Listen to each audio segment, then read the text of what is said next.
नमस्कार and welcome to curiously education. मैं हूं प्रशांत मामानी। आज 18 फरवरी 2022 है। You can get in touch with me via social media. ये है मेरे सोशल मीडिया के हैंडल्स। आज के लेक्चर की पीडीएफ को डाउनलोड करने के लिए checkout my telegram channel. Do listen to my podcast curiously forever. ये Spotify, Gaana, Jio Saavn, Google podcast, इसके अलावा सभी बड़े पॉडकास्ट प्लेटफॉर्म्स पर अवेलेबल है। Dear friends, don't forget to subscribe, share, like and comment. तो चलिए डिस्कशन की शुरुआत करते हैं। सबसे पहले बात करेंगे चिप स्कीम के बारे में। आई एम श्योर आपको याद है कि कुछ समय पहले भी हमने ये सेमीकंडक्टर चिप के साथ जुड़ी हुई जो भारत सरकार ने एक स्कीम अनाउंस की थी, उसके बारे में डिस्कशन की थी। आपको पता होगा कि आज के ज़माने में ये जो चिप हैं, जिसको हम सेमीकंडक्टर चिप कहते हैं या फिर चिप कहते हैं, इसका इस्तेमाल लगभग बहुत सारे प्रोडक्ट्स में होने लगा है। आपकी कार में, मोटरसाइकिल्स में, फिर हमारे कंप्यूटर में हैं, हमारे स्मार्टफोन, इसके अलावा जो भी नए नए जो स्मार्ट गैजेट्स आते हैं, इन सारे स्मार्ट गैजेट्स में इन चिप का इस्तेमाल होता है। अब भारत सरकार ने यह तय किया है कि ये जो स्कीम है, इस स्कीम का विंडो भारत ने अप्लाई करने के लिए कि अगर आप भारत में सेमीकंडक्टर चिप की फैक्ट्री लगाना चाहते हैं तो एक स्कीम लॉन्च की थी सरकार ने। उसके बारे में हम डिटेल्स डिस्कस करेंगे। खबर यह है कि ये जो स्कीम है, ये जो इंसेंटिव बैक्ड स्कीम है, keep this thing in mind कि इसमें आपको क्या मिलेगा, एक इंसेंटिव मिलेगा अगर आप भारत में चिप को सिर्फ मैन्युफैक्चर नहीं, see it is about chip design and manufacturing. अब मैं याद दिलाना चाहूँगा कि हमने ये पॉइंट डिस्कस किया था कि भारत के जो हमारे लोग हैं वो दुनिया की बड़ी बड़ी चिप कंपनीज में डिज़ाइनिंग का काम करते हैं। दैट मीन्स हमारे देश में वो टैलेंट तो हैं। तो अगर हमारे देश में ही सेमीकंडक्टर चिप की डिज़ाइन हो और डिज़ाइन के साथ साथ अगर मैन्युफैक्चरिंग भी यहाँ पर हो, तो ये चिप सेमीकंडक्टर की जो सप्लाई चेन में एक इश्यू देखने को मिल रहा है और इसकी वजह से बहुत सारे ऐसे प्रोडक्ट्स जो हमने डिस्कस किए, ये प्रोडक्ट्स बनाने वाली कंपनीज जो हैं उसका प्रोडक्शन हैम्पर हो जाता है या फिर उसका प्रोडक्शन जो है वो नियरली बंद हो जाता है सिर्फ एक चिप की वजह से, क्योंकि ये चिप जो है वो बेसिकली एक दिमाग के तौर पर काम करता है। Chip is a very important product. तो अब हमारे देश में ही इसको प्रोड्यूस करना चाहते हैं और इसीलिए सरकार ने ये incentive backed semiconductor chip design and manufacturing scheme को लॉन्च किया है। अब इसको लॉन्च किया था, इसकी डेडलाइन थी 15 फरवरी के 15 फरवरी 2022 तक आपको अपना एप्लीकेशन दे देना है। लेकिन अब सरकार जो है वो इस विंडो को एक्सटेंड कर रही है। अब इस विंडो को एक्सटेंड क्यों कर रही है? सरकार चाहती है कि जो टॉप ग्लोबल सेमीकंडक्टर कंपनीज हैं वो अपना प्रपोजल भारत सरकार को भेजे, वो भारत में प्रोडक्शन जो है उसको आगे बढ़ाए, वो भारत में इन्वेस्ट करे। और बड़ी बड़ी कंपनीज की बात करें तो सैमसंग हैं, ग्लोबल फाउंड्रीज, फिर ताइवान की ये कंपनी का नाम तो आपने सुना ही होगा, TSMC, मैंने लोगो भी दिखाया था आपको। And how can we forget Intel. तो ये बड़ी बड़ी कंपनीज को वू करने की या फिर अट्रैक्ट करने के लिए भारत ने अब विंडो जो है एक्सटेंड किया, क्योंकि ये बड़े बड़े नामों ने इस स्कीम में अप्लाई अभी तक नहीं किया है। और सरकार ये भी समझती है कि ये जो डिसीजन लेना है आपको कि भारत में आप इन्वेस्ट करेंगे, and we are talking about chip, दूसरे प्रोडक्ट्स की बात नहीं कर रहा हूँ, we are just talking about chip. अगर चिप इंडस्ट्री ऐसी है कि आप अगर इन्वेस्ट करना चाहते हैं यहाँ पर, तो लगभग 3 से लेकर 5 बिलियन डॉलर का आपको इन्वेस्टमेंट करना पड़ेगा, तब जाकर आपकी फैक्ट्री जो है रेडी होगी। तो ये एक बहुत बड़ा इन्वेस्टमेंट है और ऐसा इन्वेस्टमेंट करने से पहले कंपनी जो है वो 1000 बार सोचेगी। तो सरकार समझ रही है कि it is a time intensive decision, आपको सोच समझ कर डिसीजन लेना है। तो कम वक्त में वो डिसीजन नहीं लिया जा सकता, आपको ज़्यादा पैसे इन्वेस्ट करने हैं तो आप समय लीजिए डिसीजन के लिए। हम अपना विंडो जो है उसको एक्सटेंड कर रहे हैं।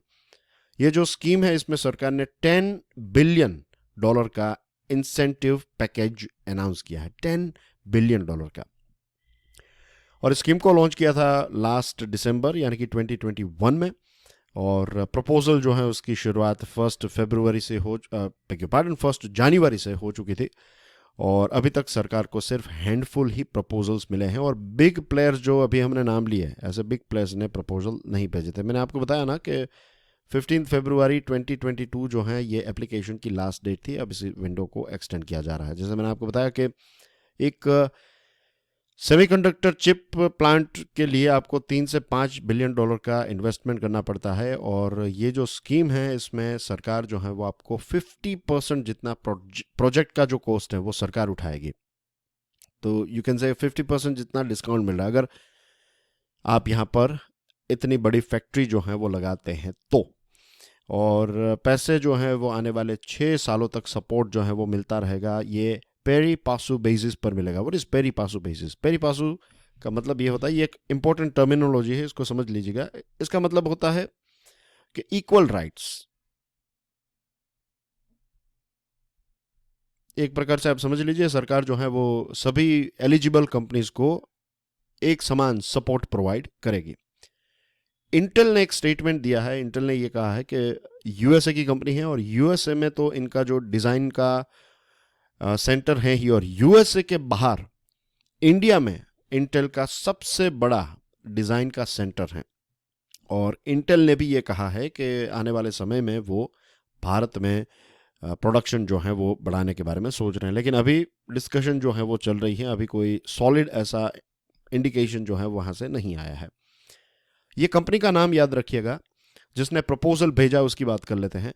अबू धाबी की एक कंपनी है next orbit ventures. Abu Dhabi यानी कि यूएई की कंपनी है नेक्स्ट ऑर्बिट वेंचर, और इस कंपनी ने Israeli technology company tower semiconductor के साथ मिलकर ये कहा है कि वो 65 नैनोमीटर फैब $3 बिलियन का इन्वेस्टमेंट करेंगे, और 65 नैनोमीटर फैब जो है उसको यहाँ पर प्रोड्यूस करेंगे। ये प्रश्न मैंने पूछा था, आप में से बहुत सारे स्टूडेंट्स ने राइट आंसर भी दिया है। वेदांता ग्रुप जो है वो फॉक्सकॉन यानी कि होन हाई टेक्नोलॉजी ग्रुप के साथ मिलकर भारत में सेमीकंडक्टर चिप्स जो हैं उनको प्रोड्यूस करने वाले हैं। और early in December the Vedanta group has said that it will invest 60,000 crore to set up chip and glass manufacturing ecosystem in India. आने वाले 3 सालों में इतने पैसे जो हैं वो इन्वेस्ट किए जाएंगे। कुछ एनालिस्ट्स का कहना यह है कि भारत सरकार को फिलहाल ये विंडो जो है ये बंद कर देनी चाहिए, और अगर बड़ी कंपनीज यहाँ पर एंटर करना चाहती हैं तो उस टाइम पर हम फिर से इस विंडो को ओपन कर सकते हैं। तो अभी आपने जो अनाउंस की थी डेट, तो उस हिसाब से अभी विंडो बंद कर दीजिए, बड़ी कंपनीज के साथ बातचीत कीजिए, जब भी वो इन्वेस्ट करने के लिए तैयार है तब आप विंडो को फिर से खोल दीजिए। तो आई होप इसके साथ जुड़े हुए सारे इंपॉर्टेंट पॉइंट्स आपको क्लियर हो चुके हैं। अब इकोनॉमी को देखते हैं, क्या क्या चीज़ें इकोनॉमी में हो रही हैं। इंडिकेशन के माध्यम से समझने की कोशिश करेंगे कि चीज़ें जो हैं वो किस दिशा में जा रही हैं। तो इंडस्ट्रियल लोन्स, बैंक जो इंडस्ट्रीज को लोन देती हैं उसका टोटल जो आंकड़ा है ये 29 लाख करोड़ का जो एक मार्क है इसको क्रॉस कर गया है। दिसंबर की बात करें तो एंड दिसंबर तक बैंक्स ने जो लोन दी थी इंडस्ट्रीज को, इसका टोटल आंकड़ा हो गया है 29,85,000 करोड़। तो this is a very very big amount of course, और ये एक अच्छा इंडिकेशन है। इसका मतलब ये है कि कंज्यूमर जो है उनका कॉन्फिडेंस फिर से इंप्रूव हो रहा है, बिजनेस का कॉन्फिडेंस इंप्रूव हो रहा है। क्योंकि कोई बिजनेस जो है वो लोन लेने के लिए कब जाएगा? जब वो एक नई फैक्ट्री खोल रहा है, या फिर अपनी दूसरी ब्रांच बना रहा है, या फिर मल्टीपल सिटीज़ में अपनी ब्रांच एक्सपांड कर रहा है, प्रोडक्शन कैपेसिटी को इंक्रीज कर रहा है, तब जाकर उनको लोन की ज़रूरत पड़ेगी। तो जब बैंक से इंडस्ट्रीज ज़्यादा लोन ले रही है, इसका मतलब ये है कि चीज़ें जो हैं वो प्री पेंडेमिक लेवल तक कहीं ना कहीं पहुंच रही है। और लास्ट टाइम ये 29 लाख करोड़ का मार्क जो है वो मार्च 2020 में क्रॉस किया था। यानी कि याद आया मार्च 2020 जब पहली बार लॉकडाउन लगाया गया था, उस समय 29 लाख करोड़ रुपीस तक हम पहुंचे थे। उसके बाद तो ऑफकोर्स एक बहुत बड़ा ड्रॉप देखने को मिला। टॉप बैंकर्स का कहना यह है कि ये जो मोमेंटम है, इंडस्ट्रियल लोन जो है ये इंक्रीज हो रही है, तो ये मोमेंटम, ये स्पीड जो है वो आगे चलकर ऐसी ही रहेगी।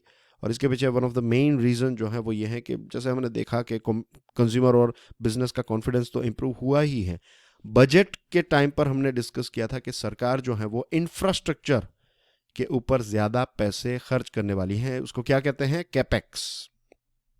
सरकार जो है वो कैपेक्स कर रही है, और कैपेक्स की वजह से आई होप यू नो कि कैपेक्स जब किया जाता है, एक रोड बनाया जाता है, तो कितने सारे बिजनेसेस को फ़ायदा होता है। दो सिटीज़ के बीच में जब रोड बनाया जाता है तो बीच में आने वाले छोटे टाउन और गांव जो है वो भी एक दूसरे के साथ जुड़ जाते हैं।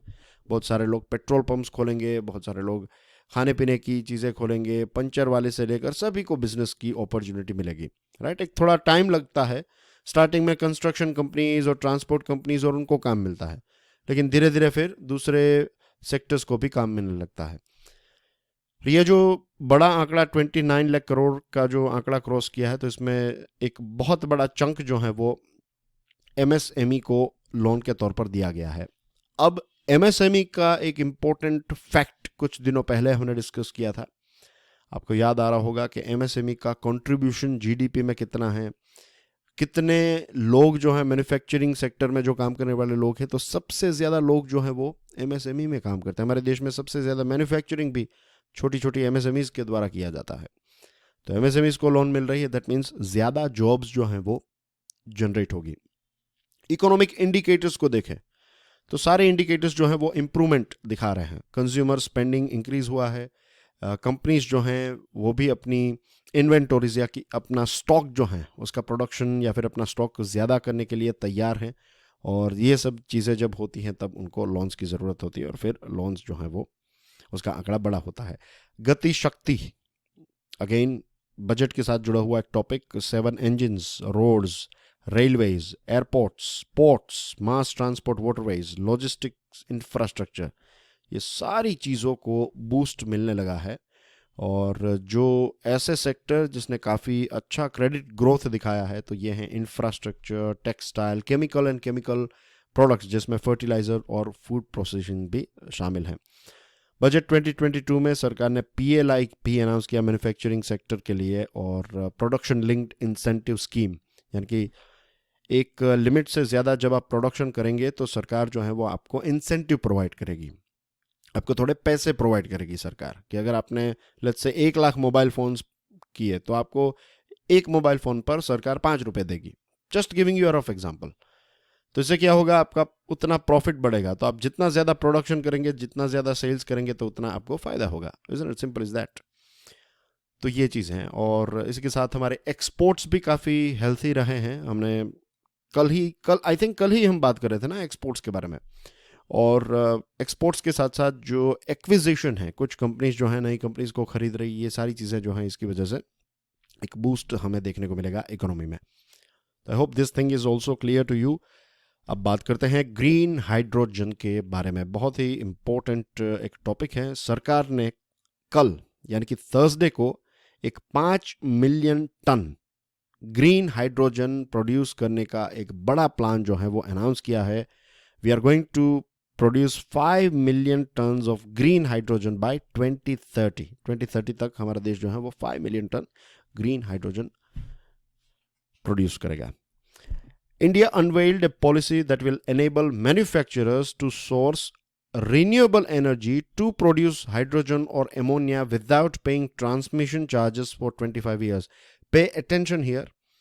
ये स्कीम क्या कहती है कि भारत सरकार ने एक पॉलिसी को अनवेल किया है, उसके ऊपर से पर्दा हटाया है। अब ये स्कीम ये कहती है कि अगर आप हाइड्रोजन या फिर एमोनिया प्रोड्यूस करते हैं रिन्यूएबल सोर्स से, हाइड्रोजन जो है वो आप फॉसिल फ्यूल से भी प्रोड्यूस कर सकते हैं, राइट, और रिन्यूएबल सोर्स से भी प्रोड्यूस कर सकते हैं। तो अगर आप रिन्यूएबल सोर्स का इस्तेमाल कर रहे हैं हाइड्रोजन के प्रोडक्शन के लिए या फिर एमोनिया के प्रोडक्शन के लिए, तो आपको जो ट्रांसमिशन चार्ज पे करना पड़ता है वो 25 सालों के लिए आपको पे नहीं करना पड़ेगा। ये स्कीम का सबसे इम्पोर्टेंट एक पार्ट है।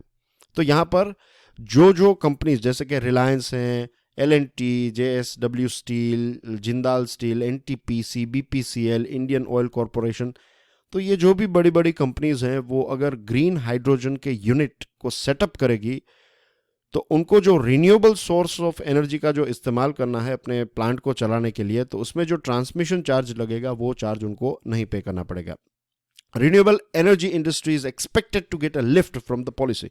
डेफिनेटली इस स्कीम से जो रिन्यूएबल एनर्जी इंडस्ट्री है उनको एक बहुत बड़ा लिफ्ट मिलेगा, क्योंकि अब उनके बड़े बड़े कस्टमर्स जो हैं वो अब सामने आएंगे जो हाइड्रोजन को प्रोड्यूस करने वाले हैं, तो उनको 24/7 रिन्यूएबल एनर्जी का एक सोर्स चाहिएगा। तो धीरे धीरे अब रिन्यूएबल एनर्जी की, क्योंकि इतनी ज़्यादा डिमांड बढ़ेगी और नया प्रोडक्शन आपको भी रिन्यूएबल एनर्जी का करना पड़ेगा, तो इवेंचुअली उसका कॉस्ट जो है वो कम आएगा, which is a great sign. और ये चीज़ों का स्पिल ओवर इफेक्ट ये होगा कि फिर इलेक्ट्रॉनिक व्हीकल्स और ये सारी चीज़ जहाँ जहाँ पर हम फॉसिल फ्यूल का इस्तेमाल करते हैं वो धीरे धीरे कम आएगा, क्योंकि फिर रिन्यूएबल सोर्स जो हैं वो बहुत ही चीप हो जाएगा, ना के बराबर उसके पैसे होंगे. जैसे it reminds me of mobile phone. जब mobile phone, I am talking about service charges. Mobile phone तो आप 2 लाख का भी ले सकते हैं, बट जो सर्विसेज हैं वो पहले ऐसा था ना कि इनकमिंग के लिए 10 रुपये थे, आउटगोइंग का 15 रुपये था. धीरे धीरे वो 1 रुपी हो गया, आउटगोइंग के 2 रुपये, फिर वो पैसे में आ गया, और आज देखिए इट्स नियरली फ्री. इनकमिंग तो फ्री ही है सालों से, अब आउटगोइंग भी जो है वो हर कोई कंपनी जो है मोस्टली अनलिमिटेड ही दे रही है कि आप जितने मर्जी चाहे कॉल करो. आउटगोइंग का कोई पैसा नहीं, आपको सिर्फ 3 महीने का या फिर 2 महीने का जो भी है वो रिचार्ज करवाना पड़ता है, या फिर 1 साल का भी एक साथ करवा सकते हैं. You can make as many calls as you like. तो एनर्जी में भी ऐसा ही होगा, धीरे धीरे प्राइस जो है वो बहुत ही कम हो जाएगी. और जैसे इंफॉर्मेशन टेक्नोलॉजी में रेवोल्यूशन आया और देखिए कितनी सारी अपॉर्चुनिटीज क्रिएट हुई, तो जब रिन्यूएबल एनर्जी जो है वो बहुत ही चीप हो जाएगी, नियरली फ्री हो जाएगी, जस्ट इमेजिन, तो उस टाइम पर बहुत सारी नया जो पोटेंशियल है वो अनलॉक होगा.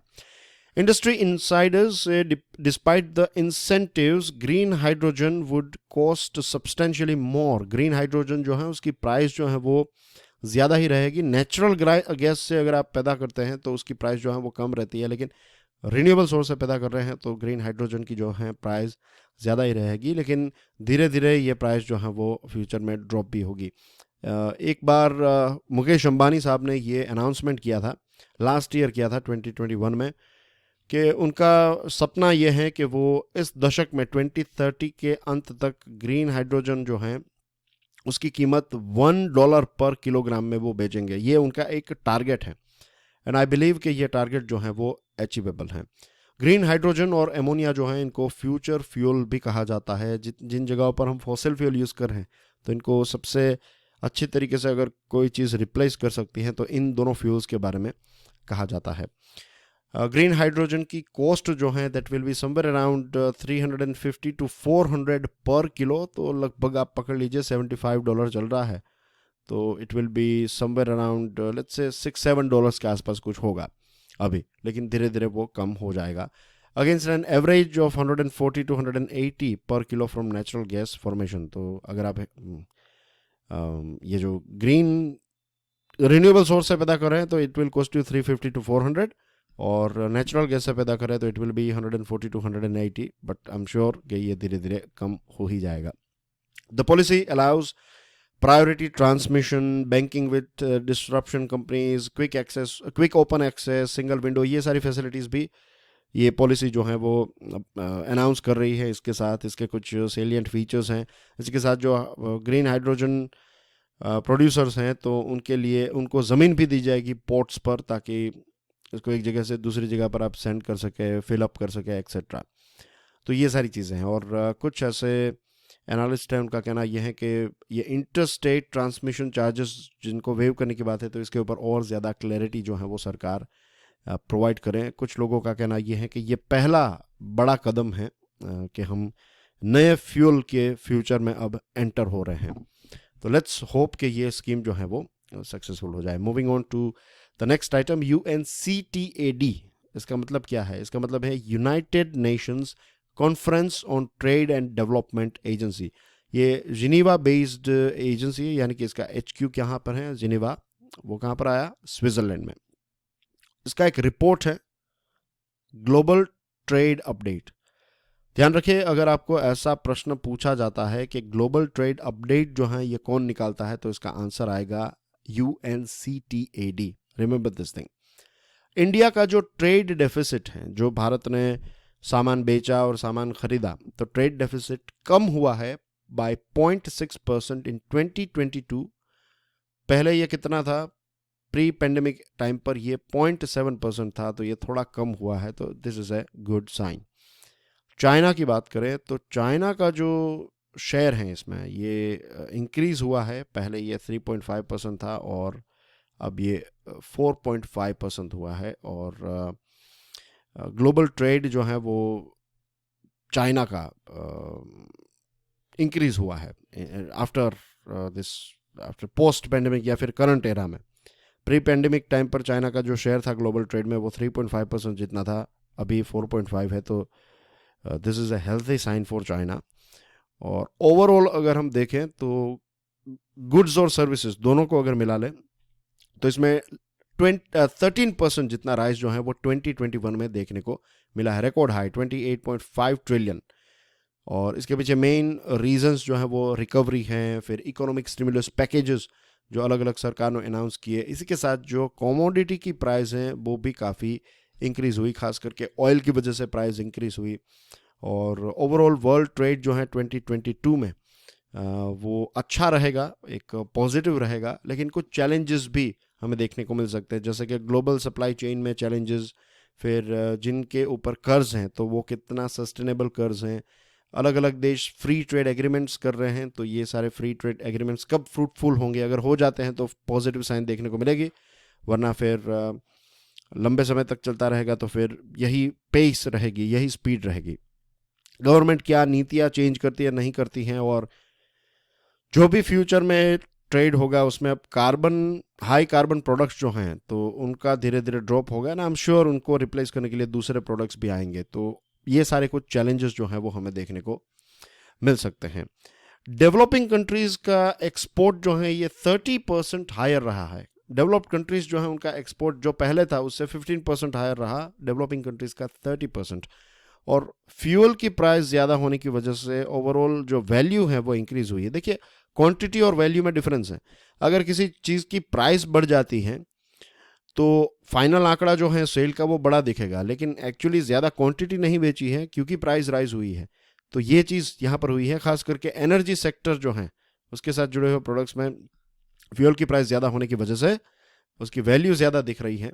मेटल्स और केमिकल्स जो हैं उन्होंने अबव एवरेज परफॉर्मेंस दिया। फिर ग्लोबल सेमीकंडक्टर चिप शॉर्टेज की वजह से कम्युनिकेशन के devices, road vehicles, precision instruments जो हैं उनका प्रोडक्शन या फिर उनका जो ओवरऑल ग्रोथ है वो थोड़ा कम रहा compare to what it used to B.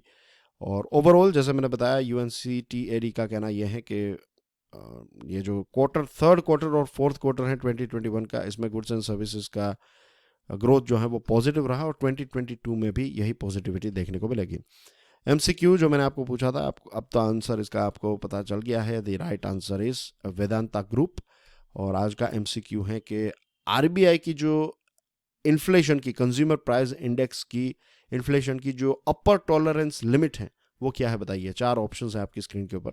And that's everything from my side. Please don't forget to subscribe to our channel, share this lecture with other students. Video पसंद आया तो hit the like button, leave your comment and enjoy your studies. Stay curious. जय हिंद।